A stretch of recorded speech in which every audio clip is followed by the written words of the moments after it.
podcast into like contextless TikToks. I don't know. I'd be like, he just shit kicks the Roman Empire and then edit it into something else that I said. I didn't like, tell do Kyle you we like started the history with podcast. curse words? If you do. He didn't hear me. No. I already started recording. Oh, no. Okay. Well, let's do it. welcome to History According to Hollywood. Woo. That's a good Was one. that fine? That's fine. That's Was that fine. fine? That's fine. Okay. All right. I have a woo limit. You're gonna have to come up with a special woo for our finale. A special woo? next week. Okay. Yes. I'll think of it. Okay. Yeah. All right. All right. Here we go. This is episode 9. This is a 2-parter. This is not our Brad Pitt double feature. This is No. a single feature being split into 2 parts. Which means twice the info and half the entertainment for the rest of you. You're welcome. I think. Okay. Great advertisement, Kyle. Well, gotta tell the people what they need to hear. Gosh dang. No, it'll be Okay. fun because it's Tombstone. It is Tombstone. It's freaking Tombstone, dude. Yeah. Or as I like to Tombstone. call it, the movie about Sam Elliott's mustache. Bro, is there anything else in this movie? I'm not sure. I vaguely think Kurt Russell's in it, but I'm pretty sure it's just Sam Elliott's mustache. He might be. I think so. Yeah. Okay. He might play the lead. No. No. All right. Tombstone from 1993. Yeah. Came God, out on that's old. Christmas Day. Whoa. Yeah. Okay. weird. Okay. All right. On a couple of different sites, it appears that Tombstone only released domestically. And it made $56.5 million on a $25 million budget. Okay. Not bad. For Not all the bad. stories I've heard about like how awful the production was, that's kind of impressive. Yeah. So Wikipedia states that the movie made $16 million internationally, but I can't confirm nor deny that. So I have take no it or leave recollection of these statistics. Yep. It was 5 years before I was born. I don't know what you want me to do. Yeah, man. Like, I didn't even see Tombstone until it was 20 years old.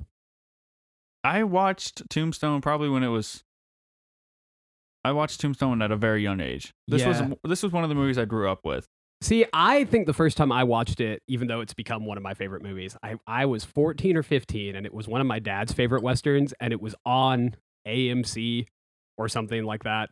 And I was doing homework, and he literally made me stop doing homework because he thought I would like Tombstone so much that he was like, "Stop what you're doing. We're watching this movie." Was it history homework? No, it was probably like biology Well, or something I didn't want to do. I was gonna anymore. say if it was history homework, you may have liked it less. Yeah. Because you wanted to get back to it. No, man. No, me and history homework, we don't jive. Okay, that's fair enough. I like talking about history. I like ranting about history. Doing history, You want me to write it down? yet writing it, Gross. Ugh. All right. I don't remember the first time I watched it. Like I said, I have seen this movie countless times. I watched it. My parents let me watch whatever, as long as it wasn't know. like over the top. I was there. I remember watching Ninja Assassin at like 12 and being like, "Oh god!" And it was the craziest thing you've ever seen. It was what I haven't repressed of it. Yeah. So, anyways, I watched this from a very young age, and even from a young age, I was like, "This movie's freaking awesome." Oh yeah, I love this movie. so good. It might be my favorite Western, which a lot of film critics and film people are gonna roll their eyes at that. I don't care. This movie freaking kicks ass for me. It's one of my favorites. For me, my 2 favorite Westerns are this and Young Guns, and I acknowledge that Tombstone is objectively a better movie Oh yeah. than Young Oh, yeah. Guns, but there's something about like, I don't know, the zest that surrounds Young Guns. Well, Emilio Estevez's naked ass. That's hard to beat. That's really not it. I promise. I don't know. There's something about like what Young Guns tries to do that it Yeah. almost does that just makes it, for me, elevates it. But This is opinions vary. Young Guns is like the teenage Tombstone. Yeah. Okay. Yeah. Yeah. It's like the Yeah. It's like the Brat Pack Tombstone. Yeah. Yeah. Yeah. I like that. It's All like right. not quite as good, but it's fun and it's like driven by young talent instead of seasoned talent, and it's a whole Right. different vibe. Now Yeah. that no one has any idea what we're talking about, let's move on. This podcast is about Tombstone, by the way, since we went on. Like, This is not about Young Guns. No. This is also not about the Wyatt Earp movie that came out 6 months after Tombstone was That released. Bombed, I think. That bombed, starring Kevin Costner. Yeah, it made a lot less money, was not nearly as well received as this film was.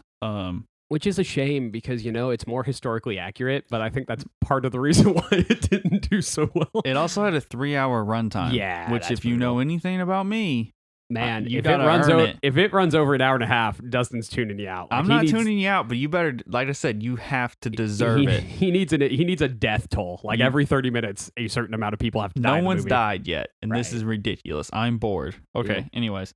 So this is sitting at a 7.8 out of 10 on IMDb. Yeah, it is. 72% from critics, which just proves critics are stupid. Amen. And 94% from the audience. There it is. That's the opinion we care about. The people will speak the truth. Give the people what they want. Cult peacemakers and mustaches. And mustaches. All right. We have Kurt Russell playing Wyatt Earp. We have Kurt Russell bringing it. Oh my God. Kurt Russell, dude, absolutely slaying it. And then you have the creme de la creme, Val Kilmer playing Doc Holliday. I can only get so excited. I'm a Val Kilmer fan. He's done a lot of things that I'm a big fan of. This is my favorite role. So me watching this movie was like me discovering both of these actors. Really? Yeah. Because if I'd seen them in other things, I didn't acknowledge it. I probably saw Val Kilmer in Batman Forever or whatever. The third one? Yeah. The second worst of the original Batman movies. They go 1, 2, 3, 4. They do. Yeah, that must be true. 3. That's true. So I probably saw him in that, and I just was so young that I didn't really care like who actors were. But yeah, this was the first time that I was cognizant that like these characters being played by these actors, and the reason the characters are so good is because the actors are so good. Right. And then when I watched Kurt Russell in a few other things, and then I watched Val Kilmer in like Top Gun, and some of the other and Heat and some of the other things he's in, I was like, oh my God, these guys could act. Like, wow. Yeah. They're the actors definitely bring it. Rounding out the cast, we have Sam Elliott playing Virgil Earp. Earp. I'm gonna have a hard time saying that one. Earp. It's like burp, but no B. Earp. Yep. All right. Bill Paxton. Yep. Highly underrated actor. Bro, rest in peace, by the way. I know, man. Morden plays Morden Earp. Yep. And then for a couple of the Cowboys, we have Powers Booths, who plays Curly Bill Brocious. Thank you. You just knew I got you, man. As soon as you inhale, I'm like, he doesn't know how to pronounce it. He has no idea. If it has more than like 3 vowels in a row, I'm immediately aware that you don't know how to say If it sounds the tiniest bit foreign, I'm like, I'm lost. Yeah, at least it's not Troy, where I just had to say all the names. Yeah, and my short-term memory did not help with that. He plays Mayor Rourke in Sin City. Okay. He's also in Deadwood in 24. And then Michael Biehn is Johnny Ringo. Yeah. He plays, oh crap, now I'm blanking. Reeves. Kyle Reeves from Terminator? Kyle Reeves. Is that right? Yeah, well, there's only like 4 famous movie Kyles, and he's the coolest one. John Connor's, Kyle Reeves. Yeah, okay. Kyle, he's like the only cool movie Kyle. All the other movie Kyles are either villains or like douches. I don't know. That's a cool one, though. I know. You got that. One out of like 5. Who do we have? Dustin's don't have anybody. Well, no, because Dustin's a stupid name. I got Dustin Hoffman. Yeah, but so, that's not a character. You have an actor. Yeah, I have an actor. I don't have a character. Yeah. Nobody writes a Dustin into a script. No. Okay. It's all just dust in the wind. Gosh, dang it. That wasn't funny, but I appreciated it. Okay. This is directed by this guy, George P. Cosmatos. I hope I'm saying that right. Wasn't it effectively directed by Kurt Russell? Hold on. Okay. We'll all right. Okay. Sorry, I'm stepping on your territory. No, you're fine. This guy, George P. Cosmatos, totally directed this movie. It was definitely not Kurt Russell directing this movie with somebody else calling action to fill in for the role of director. And the person calling action was obviously Sam Elliott's mustache. Right. Clearly. Yeah. Also, the budget went to Sam Elliott's mustache. Yeah, it did. To maintain it. Kevin Jarre, I hope I'm saying that right, was the original director. Mm-hmm. I want to say it was like a week or a month into shooting. He was totally overwhelmed and basically quit. Basically, I don't know if it was official, like if he got fired or if he quit, but he was way behind schedule, way over budget. He was totally overwhelmed and just out of his element. As one does. Yeah, so he was replaced early on. This led to a rigorous schedule to make up for lost time and being over budget. So essentially, and multiple people will say this, because Kurt Russell claims that he basically directed the movie, and then Val Kilmer essentially was like, yeah, you're right, he did. Yeah. So George Cosmatos also directed Rambo First Blood Part 2. Nice. Cobra, which is another Sylvester Stallone movie. Yeah. Not nearly as good, but it's fine. No. And Leviathan. And then Kevin Jarre wrote the script and also wrote the story for Rambo 2. So he wrote the script for Tombstone, was going to direct Tombstone, and then just wasn't quite able to. Yeah. He wrote the screenplay for Glory. Okay. Yeah. All right. I see you. And was part of the writing team for the 1999 Mummy. Okay. So another fun movie. He's a very successful writer. He's sometimes crossing over into directing, I guess, wasn't his forte. It's kind of like how players can't coach, in professional sports. Like, you're good at one part of it, but maybe you can't. Hey, man, hack it in the other parts. If it comes down to it, if I had the chance to say I tried to direct Tombstone and it didn't work out, that's better than I passed on directing Tombstone. Oh, for sure. So especially when Tombstone ends up being Tombstone. Yeah. All right, so we're gonna open up. What year are we in? 1879. And I love that this kind of closes it. So at the very end, I'm not going to mention exactly what happens yet, but at the very end, we mentioned specifically the year 1929. 1929 is when film is in its early stages. You have silent films. You have you haven't gotten to like the Universal era of film. It's still very choppy. Everything looks overexposed. Essentially, everyone's still astonished at, oh my gosh, we have moving pictures. Yeah. So that's basically how these little sequences are shot. I like how it looks like from the era. And then you have a short little spot where you can see Kurt Russell and a couple of the other cast members kind of like in the background. It makes them look like real people. It does. Yeah. It makes it look like somebody was standing there with a camera while the events of this film were taking place. Yeah. So I really like that. It's pretty cool. And so we're going to go to Tombstone, Arizona, where silver is discovered, and over 100 outlaws who call themselves the Cowboys is essentially at least according to the film, this is like kind of the first organized crime in America. Yeah. It's interesting because the description is probably the most inaccurate part of the movie in terms of like nothing. What I love and, kind of have an extra grind about this movie because I'm a historian and it's just how it is that this movie makes a lot of grandiose claims that are like surface level true. And then when you dig into it, it's not completely true. So the Cowboys aren't the first organized crime in America, but they are potentially the first organized crime syndicate. Okay. So they're like organized crime has existed for a long time, like having a group of assassins is organized crime. Right. But the fact that they were a political, economic, and criminal influence in the territory, that seems to be new for the United States. The fact that you have like a triple hitter, especially in the West. So even if it's not necessarily true for the whole country, it's true for like the American West and that era of history. So that's pretty cool. And in reality, there's like 300 of them, if not more. Okay. Yeah. At least by the time the Earps tangle with them, which we'll talk about here in a second. So our opening scene is after we get that kind of like old time footage is the Cowboys confronting a wedding party. And apparently they killed two of their guys. They kind of throw the stashes. Oh, it's also mentioned earlier on that the red stash is the sign of the cowboy. Yeah. And so he throws Curly Bill throws the two stashes onto the ground. He says, "You killed two cowboys." They open fire on this wedding party.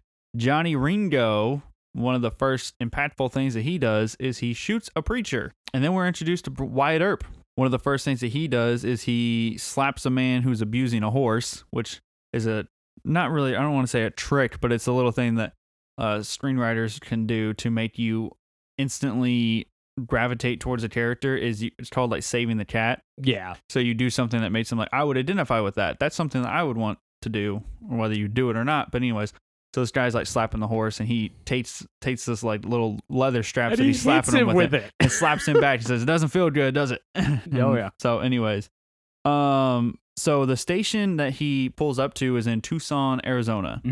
So the railroad has extended this far, and is that probably like where he would get off? Yeah. So railroads obviously aren't built in a day, and even into the very late 1800s, and if my memory serves, even the early 1900s, they're still being built. Okay. So yeah, I'm sure because Tucson was the hub. So if it didn't stop in Tucson was probably the last major population center in the area. Okay. And after that, yeah, you ride a stagecoach or your horse to wherever you need to go, because railways don't go to every town. And at this point, they don't even go to every big town. Okay. And the more remote you are, the more you're going to have to get off the rail hub and ride for a couple days to get where you're going. So, I guess they meet him in Tucson. We are introduced to the other two Earps, who is Virgil and Morgan. Yeah. It's his brothers. Mm-hmm. And so their plan is they're done with being lawmen. They are here to leave their dangerous life behind and just make some money. There's a lot of silver in this town. We're going to make some money off these people. And we're going to, basically, they're trying to retire, essentially. Wyatt Earp's wife, Maddie, comes off the train and she's looking for her laudanum. Yeah. And she seems to be addicted to this. What's going on here? So, laudanum is kind of this catch-all term for a painkiller medication used in the 1800s and early 1900s.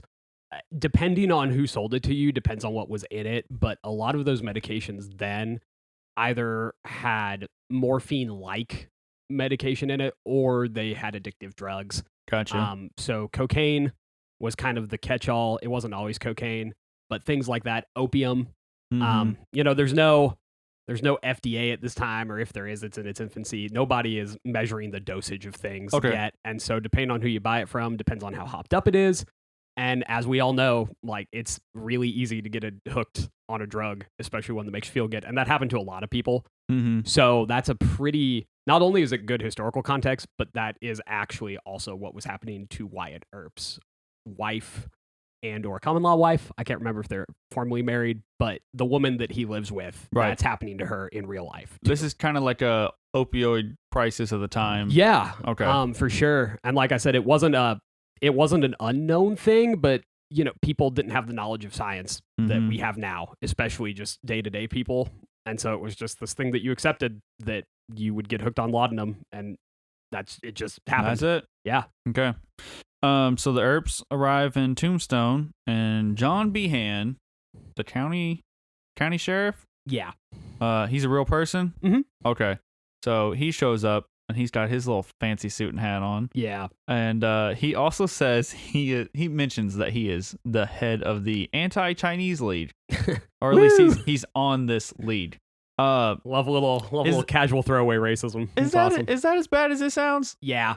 Okay. Yeah. They're not like trying to keep a Chinese food place out of town. No, they're very much like, don't bring the Chinese people here. Because Chinese workers are the main, Chinese and Japanese are the main immigrant population in the western part of the country. They usually come over and they get paid to build railroads, other like servant level stuff. But like any other immigrant community, they get here and they're either stuck or their life is better than it was at home. So they make pockets where they exist and they thrive. And everywhere in the West is going to have a Chinese or Japanese or both population. And people don't like it for a mixture of flat out racism, xenophobia, the belief that they're taking jobs that white men should have. Gotcha.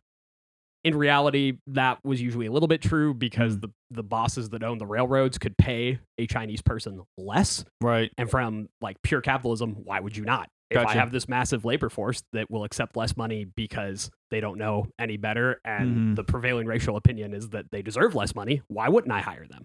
So it's like this feedback loop. But long ramble short, yeah, white people in the West would definitely have been part of anti-Chinese leagues to get them kicked out. What? The Civil War already happened. Racism is done. I can't believe 80 years before we're still fighting for voting rights for minorities that we're being racist towards people. It's crazy. Wow. All right. Anyways, so the town marshal, not the county sheriff, not Behan, lets the Wyatt or what lets the Earps know that the Cowboys are the real law in the city. Also, the town marshal's like 80. Bro, the town marshal is such a cool He's cool so nice. Dude. Yeah. But you immediately just, again, how this movie uses images, you see Behan, and you're like, this guy's corrupt. Just the way that he acts. And then you see Marshall White, and you're like, this guy's inept. He's well-meaning, but he's inept. This guy can't walk from one end of town to the other. Sam Elliott old or Harrison Ford old. He's like your jolly grandfather who plays a mall Santa old. Like, he seems really nice, and it doesn't even seem like he's not going to try to do his job, but he's not the person that looks like he can instill law and order in this town. Yeah. All right. Especially when he just admits that he's not the law and order. Talk about a red flag. Right. So, it's mentioned that the Oriental is a saloon-like place that used to be really nice, but now isn't quite so nice, and it's Wyatt Earp walks into it. Billy Bob Thornton has moved in. Yeah, sitting over there bullying everybody. I think his name's like Johnny Tyler or something. Isn't that Johnny Tyler? Yeah. I only think of Doc calling out his name. That's how I think. But so Wyatt just rambles into this very nice looking saloon that is empty. Yeah. Inside, and he's talking to the bartender, and he says, "You have a really nice place. What happened?" And there's Billy Bob Thornton is sitting there just screaming at people as the Faro dealer, which is a card game that's kind of like 2-person solitaire. Yeah, it's the best I can figure. And he is a jerk, and he scares off all of the high rollers. So Wyatt Earp walks over to confront him and basically smacks him down, like actually physically smacks him down, emasculates him. So I read online. I don't know if this is true. I should preface that. I read online that Billy Bob Thornton's lines were actually improv. That he came up with them. He ad-libbed them the entire time. I could believe that, especially because if the production is as messy as it sounds like it was, there's a possibility that his character didn't even exist. And Kurt Russell was like, wouldn't it be awesome to establish the toughness of Wyatt Earp in a little, like cameo scene? So, there are some great lines delivered by Wyatt Earp, though. He says, "Skin that smoke wagon." Skin that smoke wagon. He says, or he goes, he says, "You're scared." He says, "Damn right, you're scared." Yeah. And he tells him, "Skin that smoke wagon," and then essentially he grabs him by the ear, throws him out, and gets 25% of the house. Yep. Okay. To be the new not corrupt card dealer. This is when Doc and Wyatt meet. And as this happens, Johnny Tyler's walking down the street with a double barrel shotgun, and he doesn't do it, but he's gonna bushwhack Wyatt Earp. Yeah, he's gonna shoot Wyatt Earp in the street, and Doc calls out Johnny Tyler, and then he's like, "Oh crap!" And so it freezes. It establishes how much of a threat Doc Holliday is. Yeah, but there's this hilarious line after these two are talking that Doc turns to him and goes, "Oh Johnny, I forgot you were there. Yeah. You may leave now." After they've talked for like 5 minutes. Like, I forgot that he was there. Well, and he, it's funny because, so Doc Holliday has appeared already in the film, and this episode we're going to focus on Wyatt Earp. Yeah, we're kind of skipping past Doc. And then next episode we'll focus on Doc Holliday. Yeah, we probably should have said that at the beginning. Well, they're both legends of the West, and so that's our double feature, is that we're going to deep dive into 2 different characters in the same movie. But Doc Holliday has already appeared. We'll get into that next week's episode. But for Wyatt's purposes, this is his first appearance in Wyatt's experience in the movie. And he walks up, and the presence of Doc Holliday freezes Johnny in place. And then Doc makes it a point to be like, "This is my best friend, Wyatt Earp." And Johnny goes from scared to petrified in a millisecond. Yeah. And he goes, "You're the Wyatt Earp? Like, hello, sir." And from Kansas? Dodge City, Kansas? like Dodge City Wyatt Earp? Yeah. And he goes, "Yeah." Suddenly, Johnny does not want to shoot this man or be anywhere in this man's presence. He stands there petrified and silent for the entire throwaway conversation that they have with each other.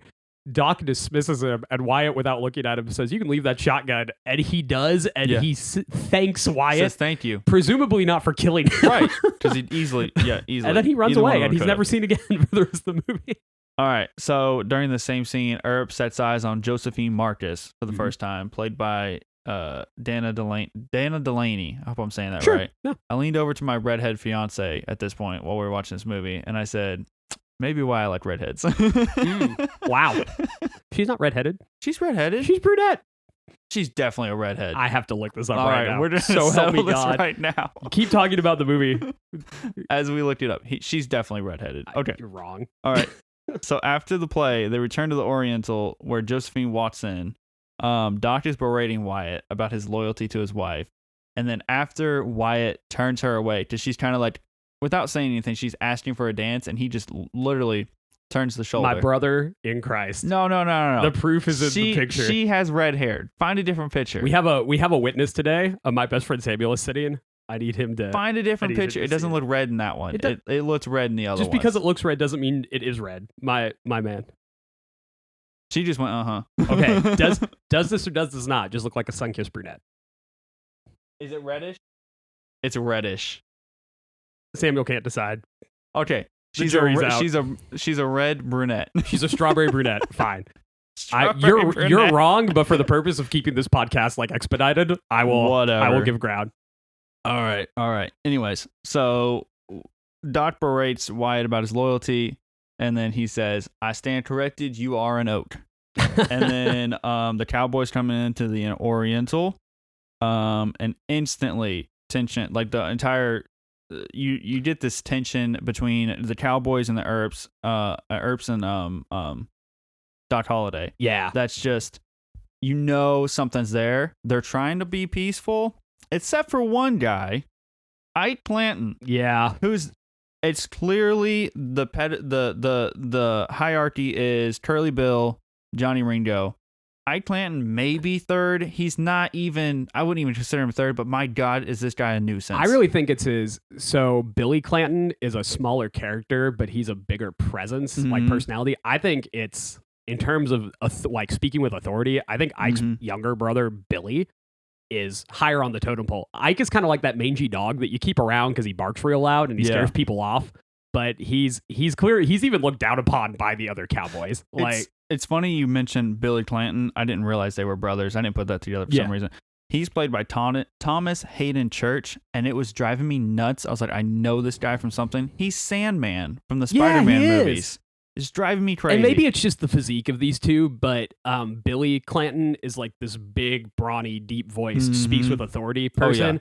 And Ike is a dog with no bite. Like, he barks all the time, and nobody listens to him. So I think that really he presents himself, probably intentionally in the film, as bigger than he is. But in reality, he's kind of like this mongrel, like, dog that they keep around that, you can hang with us, but you're not really part of us. Well, yeah, they let him tag along, and all he seems to do is just antagonize anyone and everyone around him. He seems like the rougher version of the young guy, Billy Claiborne, I think is his name. Yeah. The young academic-looking guy. Same idea. Like, we'll keep you around, you can hang, but you're not really. Kind of opposite in demeanor. Yeah. Yeah.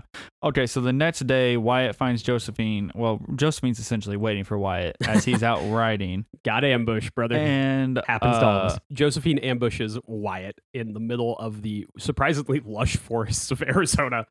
Yeah, where did they go? I guess Arizona. Okay, I've been told that both Arizona and Texas actually have like really dense scrub brush areas. And that the misconception is that everything's the Sonoran Desert, and in reality, it's not. Like, there is water in a lot of New Mexico and Arizona. Yeah. We just only ever see in media the deserty parts. Anyway, she kind of like ambushes him and flirts shamelessly with him. And she reveals that her horse is in heat, and that's why his horse is so angsty, or he does. He is like, your mare must be in heat. My horse is losing it. And the funny part is, so is she. Oh, got him. Yep. She is vibing hard with this man. She's trying to rub off that mustache. All right. And we just got canceled. It's been a good run.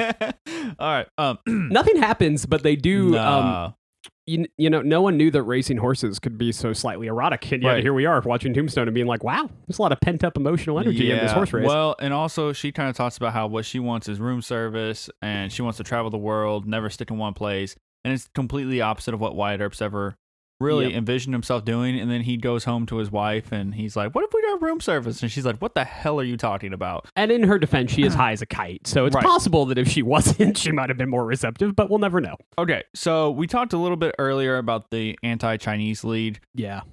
Curly Bill that night leaves a tent. And I don't mean this in a bad way in any way. Leaves a tent full of Asian people. Yes. That's who is in the tent. Yes. Objectively, there are Chinese immigrants in this tent. And it looks like some smoking of some sort. It's opium. Okay. It's an opium den. Okay. So he leaves. He's volatile in the high street. As balls. Starts shooting it. I love the shot from like, he starts shooting at the moon and he did like from the sky. We zoom down onto him as he's shooting into the sky. And it's such a beautiful shot. I love it. So anyways, Behan. Behan. Yep. he says essentially somebody ought to do something, and they're like, well, aren't you the sheriff? Yeah. And he goes, no, it's in the street, that's a town matter. To put this into perspective, the county sheriff, right, the elected county sheriff who makes a big deal about himself being the county sheriff, runs in scared AF about this guy high on opium, admittedly shooting live rounds at people and things in the town square, and he goes, somebody should stop him. And they go, wouldn't that be you? And he goes, no, this isn't a county matter. Like, he's not shooting in the county, he's shooting in town. This is an issue for the town marshal. Right. Obviously. So here comes our Rent-A-Claus going out to try to stop Curly Bill. Mall Santa's got a gun, baby. And freaking Curly Bill, as he's handing over his guns, caps him. Shoots him in the chest. Just in front of God and the opium and everybody. He shoots him. Dang it. Yeah, so anyways. And then he's like, Fred, yeah, you're okay. Walk it off. I was just messing around. Playing around. Yeah. Anyway, so Wyatt intervenes, and the Cowboys have a standoff with him, and essentially he's like, Ike is like, turn him loose, right? Because first they're going to lynch him. So first he's protecting Curly Bill from the townspeople so that he can get a fair trial. Yes, they because do. the miners and the other townspeople come up, and they're like, he just shot the marshal. We need to hang him. And he goes, no, he'll stand trial for it. Like probably 10 or 15 Cowboys show up, and Ike Clanton says, turn him loose. And he won't, and the other Earps Doc Holliday comes out, drunk as a skunk. Yeah.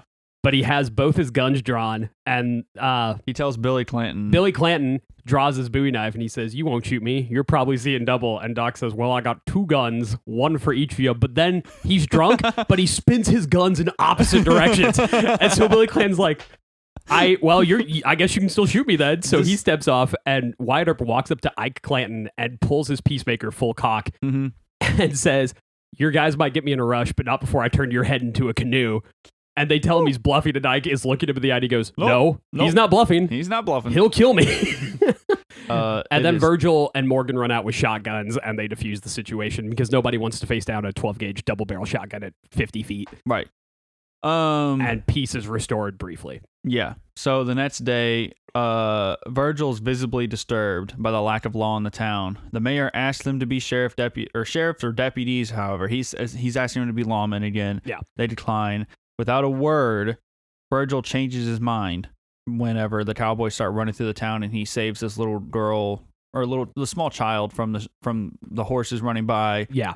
And this is pointedly after Wyatt reveals in a soliloquy, I guess, a segue, that it's been weeks and months since this has happened is the implication, because the trial has already happened, and since there wasn't a witness to the murder, the circuit judge just dismissed it and lets Curly Bill off, which pisses the Earps off to no end. And it's immediately after that Virgil sees the lawlessness, like the actual physical embodiment of the lawlessness of Tombstone in the streets.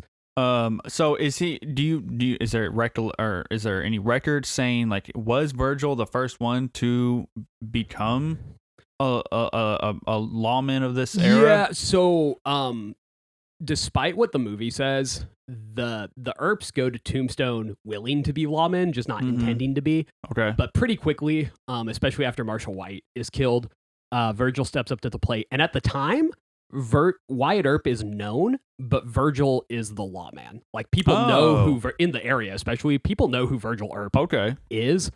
And, like, Wyatt is known as the man killer, in the sense that, like, he's the one who's known as the shootout guy because of Dodge City and Dodge City being so crazy, and his legend has outgrown his actual accolades. But Virgil Earp is a known lawman in the circle of lawmen, and he has more experience. He was a soldier in the Union Army. He was a marshal, because I want to say he's almost 10 years older than Wyatt in real life. So he shows up to Tombstone in his 40s, and he's a seasoned veteran of being a marshal and a sheriff and a soldier. And he does step up to the plate relatively quickly. So essentially, there's some back and forth here, but tensions are increasing between the Cowboys and the Earps. Yeah. And right before the OK Corral, Wyatt says, I think y'all better swear me in. Yep. So now all 3 of them are lawmen in Tombstone, and the Cowboys ride up on the horse and they say, you got a fight coming and it's coming today. Yeah. Yep. And instead of waiting for it to come from behind and them not be ready for it, they basically are going to just attack this head on. Yeah. And this is driven by Virgil. Like, Virgil is the driving force of why this happens. And that's true in real life, too, because he is the marshal. Okay. And Wyatt is sworn in even in real life shortly before the OK Corral shootout because Virgil knows there's a fight. And in the movie, Wyatt is like, it's a misdemeanor, Virgil, so they're carrying guns in town. Oh, well, we go down there, somebody says something, this time somebody really gets hurt. And Virgil goes, they're breaking the law, and this is now my town, and I'm tired of this shit, is basically the message of it. Right. And he and Wyatt and Morgan and Doc Holliday march down to it's not the OK Corral, which is another thing the movie gets right. It's a photography studio adjacent to the OK Corral, but the OK Corral's the landmark, the people. Gotcha. Okay. To this, like, empty alley next to it. Basically the stage is set. You have Doc Holliday and all three Earp brothers are going to attempt to arrest Cowboys, or are they going looking for a fight? I guess that depends on who you ask, even when it happened. The Earp perspective, and the one that's generally agreed upon by historians based off of the finer details of it, is that the Earps are going simply to disarm them, knowing that it's probably going to result in a fight. So they're not looking for a fight, but they're not looking for one. Gotcha. If that makes sense. But they're not going down there intending to kill anybody. But in the movie, they walk down there, Behan comes up, and he's like, don't worry about it. I already disarmed them. Disarmed and Virgil goes, by you? Get ready, guys. And so in other words, he let them know they're coming. Yeah. So Behan takes cover. Quick side note, while we should kind of establish that there's a lot of hearsay in what happened in the events that happened, or the events that unfolded here. Yep. So if you didn't know, like, this is not something that's 100% written in truth. Even now, nobody's sure, because in real life, the shootout is 30 seconds, but 30 bullets are fired by at least 6 people in those 30 seconds. And as soon as the gunfire starts, people hide. And still, people don't know who shot first, correct? Nope. They have it narrowed down to one of 2 people. But nobody knows for sure, because the survivors of the shootout, who we will mention here very soon, tell a different story than the other group of survivors. Because that's how a shootout in an alley works. Okay. So in the movie, they're all 4 lined up. The Ike Clanton has his head in a bucket. Yeah, he's drunk. Well, he's probably still drunk. He probably is, but he's trying to. I would imagine he's trying to sober up and clean himself off. Because he was drunk and then he got pistol whipped. So I'm assuming that he woke up not feeling great. So he lifts his head out of this big barrel of water and is like, oh, what's going on? And then the Cowboys kind of stand behind him. He's the only one who's unarmed, at least at the beginning in the movie, of this. Yeah. The Cowboys all have guns. The Doc Holliday and the Earps all have guns. Yep. And essentially there's this standoff, and it's very well done. And so it's a very tense scene, and Billy Clanton is looking at Doc Holliday. Yep. Doc Holliday gives this half wink on his right side, which is the side not facing the Earps, so they can't see it. And Billy Clanton kind of like recoils. He starts to draw his gun, and Wyatt says, "Oh my god!" Yeah. And then there it goes. And it happens. I mean, the scene really isn't that long, even in the movie. No, in the movie it might be like 2 minutes, maybe. Yeah, you said it's not very long. Or you said about 30 seconds. 30 seconds in real life. Yeah, I would say just a couple. Well, minutes. because at some point you have 6 bullets in your revolvers. Doc Holliday has 2 in his street sweeper sawed-off shotgun. Yeah. So they fired pretty close to all the bullets they had on them. Right. Like, to be honest. And you're not going to take the time to reload in a street fight. People are either dead or, it is what it is. So it was as fast as you could pull your hammer and fire. So Billy Clanton's dead right off the bat. Oh, yeah. Because he gets the shotgun shot pretty close range. Yep. And then Ike Clanton runs. He's actually like standing there in the middle of the crossfire. Well, he runs up to Wyatt, right? He runs up to Wyatt and he says, "I'm unarmed," and he says Wyatt says the fight's commenced. Get to fighting or get away. Yeah. And he decides to run into a building where Josephine. Josephine and Behan? Behan, yeah. And Behan's in there. Because like, somebody else is in there. Well, Behan walked in and gave his whole "I'm a mob boss," and after today, blah blah blah blah. Yeah. Blah. Like, shit, stuff's going down. You should get out. Yeah. So essentially, Ike Clanton runs away. He takes does he take Behan's gun? He does. He says, "Give me your gun," and he fires out the window. He fires out the window, and then Doc Holliday shoots him through the window. Well, shoots back at him. Because then he runs. He throws the gun down, and then he runs down the street. Yeah. So, right. Yeah. Because he doesn't actually get shot during this. So he's the only cowboy that survives, I think.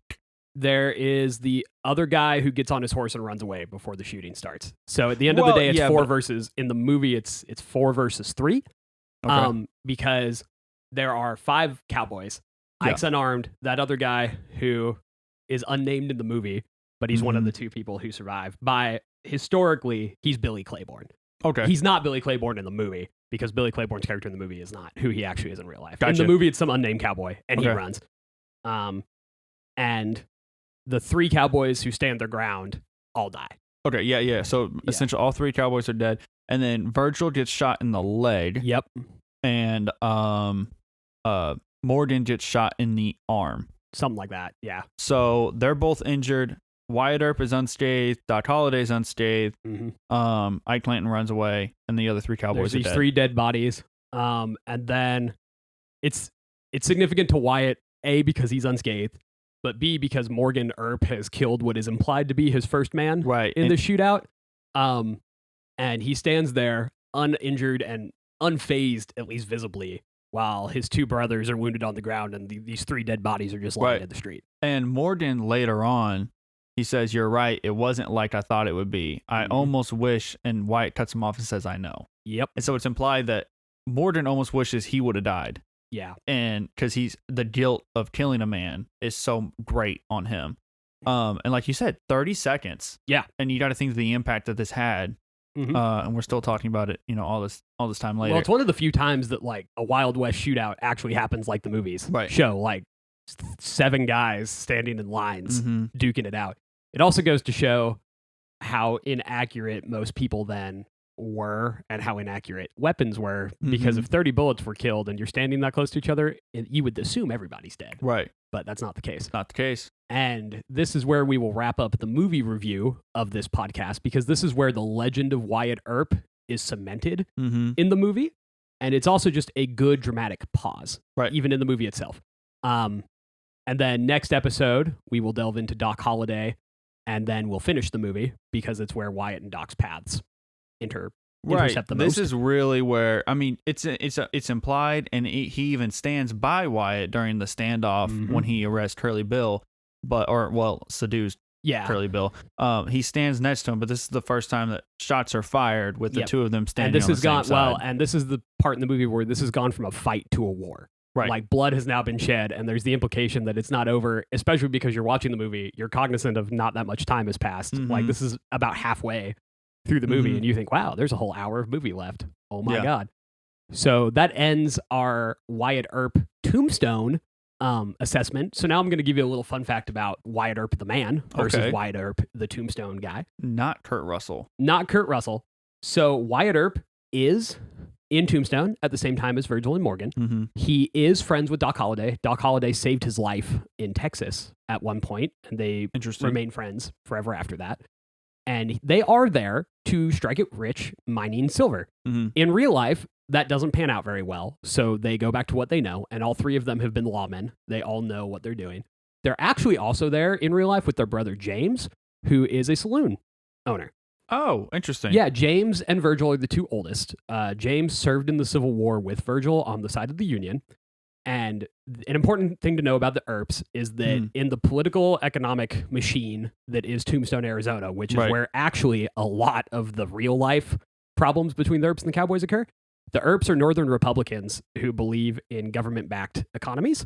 Okay. And the Cowboys are almost to a man Southern Democrats who believe in agribusiness. Yeah. The Cowboys are cattle rustlers and thieves, as well as just large ranch owners. And they run an illicit side business of smuggling cattle, robbing Mexican farmers across the border, smuggling the cattle to shady buyers in Texas, Arizona, New Mexico, and then using the money to build the enterprise bigger. Cowboy is also at this time a derogatory term. Anybody legitimately hired by a cowman, which would be a ranch owner, is a cowhand.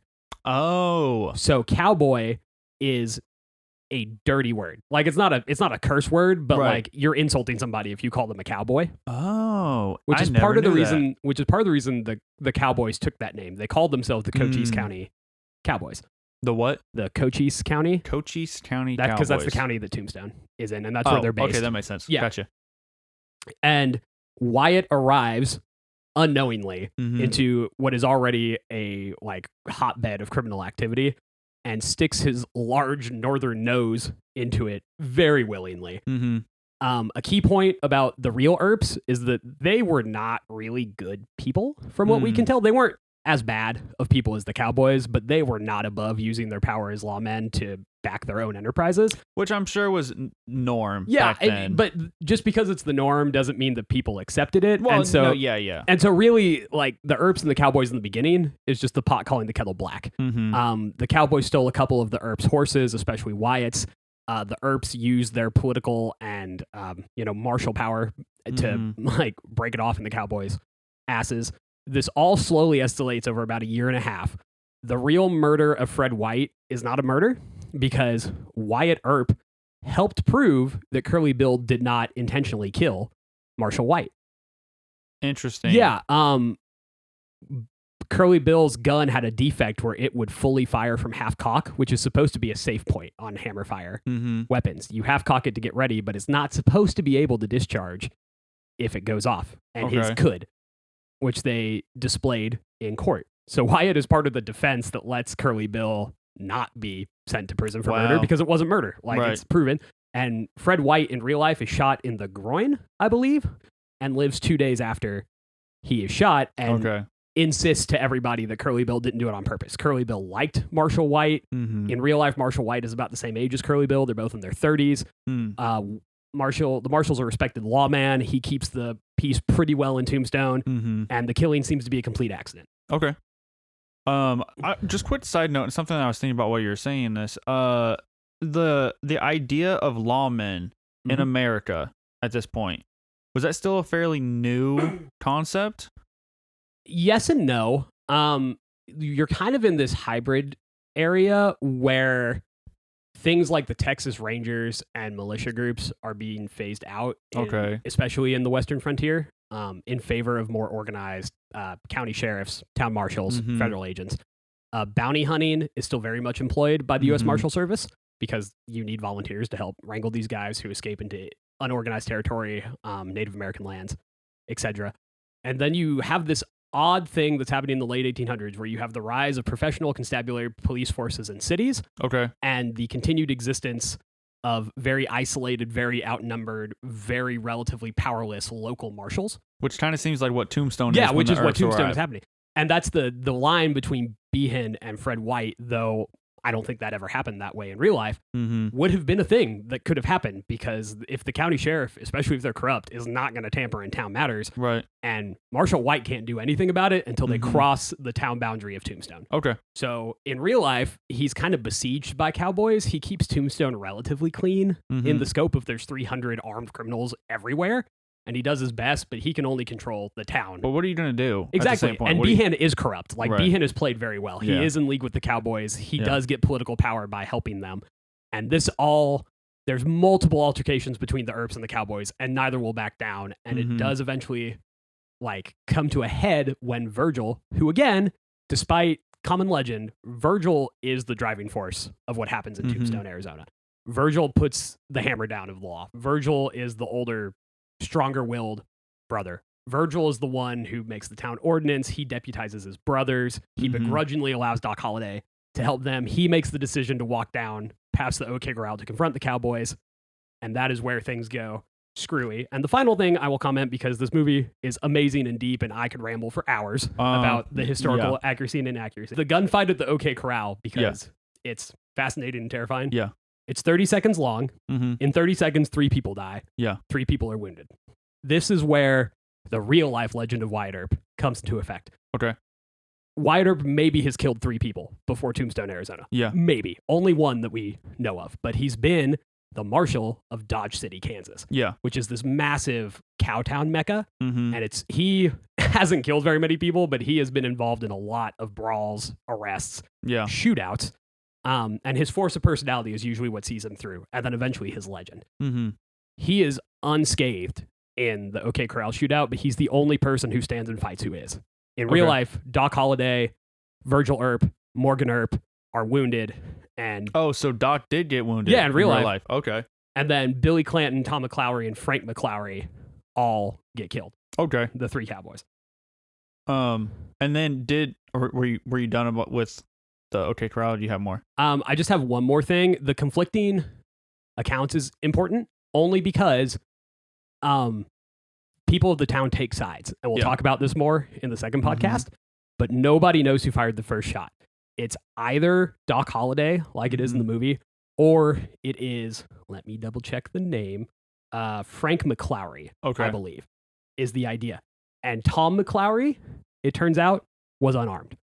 Oh. So part of the infamy of the real-life OK Corral shootout is that 4 armed men, if you're sympathetic to the Cowboys, gunned down, outnumbered, and surprised 2 men with guns, and then killed an unarmed bystander. Ooh. Now, not a good look. In the moment, the Earps and Holliday think that Tom McClowry is armed. Right. From what we can tell, because there's so many gunshots going on, and he stays. Whether he can't get away, he doesn't know there's going to be whatever. Whether he was going to get a gun off his horse, who knows? But point being, when the smoke clears and the bodies are on the ground, his body doesn't have a gun anywhere near it. Gotcha. Is it confirmed that happened, or is it just like no? That's what confirmed. The Cowboys that are is saying? No, that is like when they gathered the bodies up. Oh, his didn't have a gun. I gotcha.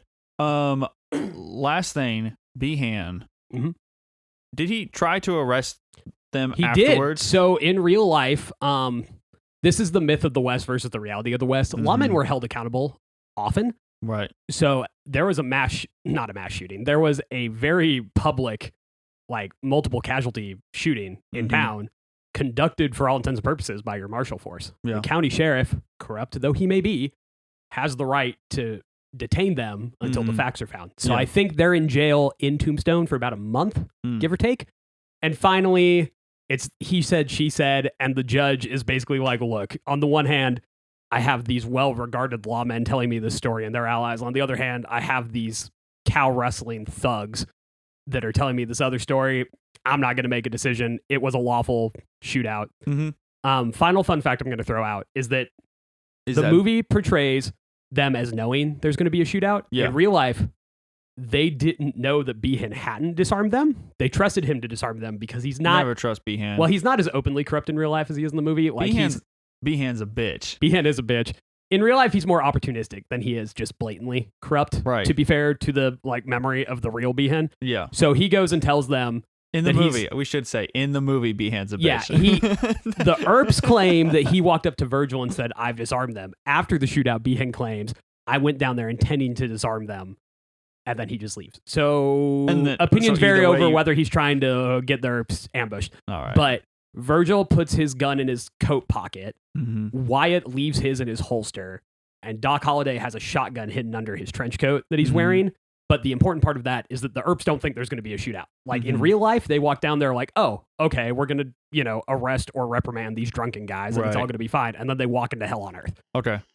Yeah, it wasn't expected the way it went. No.